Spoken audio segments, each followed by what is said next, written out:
Hello everyone, मेरा नाम सचिन कुमार है और मैं आज से आपका नवोदय एग्ज़ाम का पीवाईक्यू सॉल्व कर रहा हूँ और ये नवोदय 2025 की रीज़निंग का सेट है। इसमें मैं अभी ये आपके पास 4 क्वेश्चन लेकर के आया हूँ।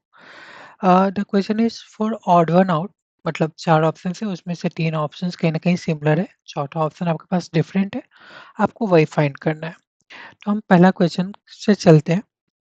अगर आप देखोगे तो ये आपके पास जो है इसका साइज़ है मतलब इसके पास जो साइड है, भुजाएँ हैं, उसका काउंट 6 है और इसे हम हेक्सागन बोल रहे होते हैं, ठीक है? आप ऑप्शन बी देखोगे तो इसका जो काउंट है वो 5 है और इसे हम पेंटागन बोल रहे होते हैं। ऑप्शन डी अगर आप देखो तो इसके पास काउंट 4 है साइड का और इसे हम स्क्वायर बोल रहे हैं, चतुर्भुज, ओके? ऑप्शन सी में अगर आप देखो तो इसमें भी 6 है, बट ये हेक्सागन नहीं है। अगर आप देखोगे इस शेप का कोई नेम नहीं है और ये 2 ट्रायंगल से मिलकर बना हुआ है। तो मतलब कि आपके पास जो बाकी option A, B and D है, वो आपके पास जो साइज़ है और उसके अकॉर्डिंग जो शेप बनते हैं, उन्हीं का नाम है square, pentagon and hexagon. Option C is not in the same manner मतलब वो सेम तरीके से नहीं है, तो option C is the correct answer. Question 2 पे अगर आप चलते हैं, तो आपके पास देखो तो काउंट करो तो आपके पास जो लाइन्स या एरो है 3 है, चारों ऑप्शन में 3 है। ऑप्शन ए में देखोगे तो आपके पास एरो हेड है, जो नुकीला पार्ट है वो आपके पास है, बी में है, सी में है एंड डी में भी है। One thing is missing in a कि यहाँ पर बेस नहीं है, ठीक है? ऑप्शन बी में है, सी में है एंड डी में है। तो आपके पास जो ऑड वन आउट हुआ, जो ऑड वन है वो है ऑप्शन ए, ठीक है? थर्ड क्वेश्चन पे चलते हैं अभी। तो अगर आप देखो थर्ड चारों में आपके पास पहले क्या ट्रायंगल है, ठीक है? चारों में है तो उससे कोई फ़र्क नहीं पड़ता।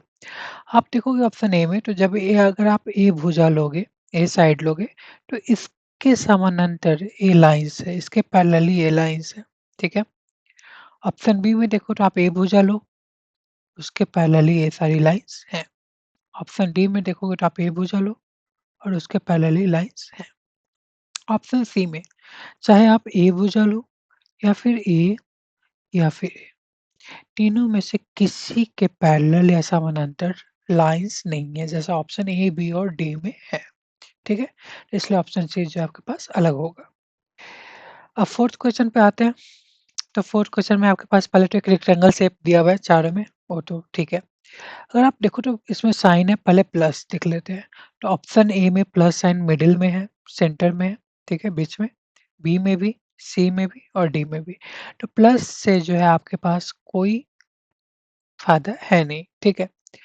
अब आप देख रहे हो क्रॉस साइन, ठीक है? क्रॉस साइन देखो तो काउंट 2 है, 2 है, 2 है, 2 है, तो काउंट से नहीं हो रहा है। इसी टाइप से एक सर्कल है, तो उसका भी काउंट 2 है और चारों ऑप्शन में है, तो काउंट से कोई फ़र्क नहीं पड़ रहा। फ़र्क इनके मतलब पोज़ीशन से पड़ रहा है। तो जैसे अगर आप देखो तो आपके पास जो क्रॉस है, एक यहाँ पे और दूसरा उसके अपोज़िट है, ठीक है? और अगर आप बी में देखोगे तो दोनों जो है साथ में लगातार है, दोनों लगातार कॉर्नर्स पे हैं। सी में भी दोनों लगातार है, कॉर्नर्स पे। ऑप्शन डी में भी लगातार कॉर्नर्स पे, कंसेक्यूटिव कॉर्नर्स पे है।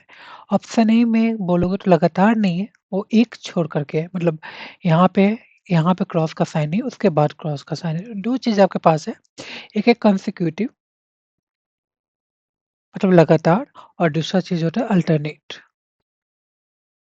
एक छोड़ करके गैप जैसे 1, 2, 3, 4 आगे चल रहा है। यहाँ पे होगा 1 है, 2 नहीं है, 3 है, 4 नहीं है, 5 है, तो इस टाइप से। तो ठीक है, तो ऑप्शन ए में आपके पास जो है, जो क्रॉस का साइन है या फिर जो आपके पास सर्कल है, ये दोनों जो है आपके पास अल्टरनेट पोज़ीशंस पे हैं, बाकी बी, सी, डी में लगातार कॉर्नर्स पे हैं।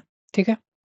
तो इस तरीके से आपका ये 4 क्वेश्चन थे और ये इसलिए सॉल्व हो जाते हैं, तो आपको मेहनत करना होगा अगर आपसे क्वेश्चन नहीं हो पा रहे हैं तो। और बाकी बेस्ट ऑफ लक, आप अपना ट्राई कीजिए। Thank you very much.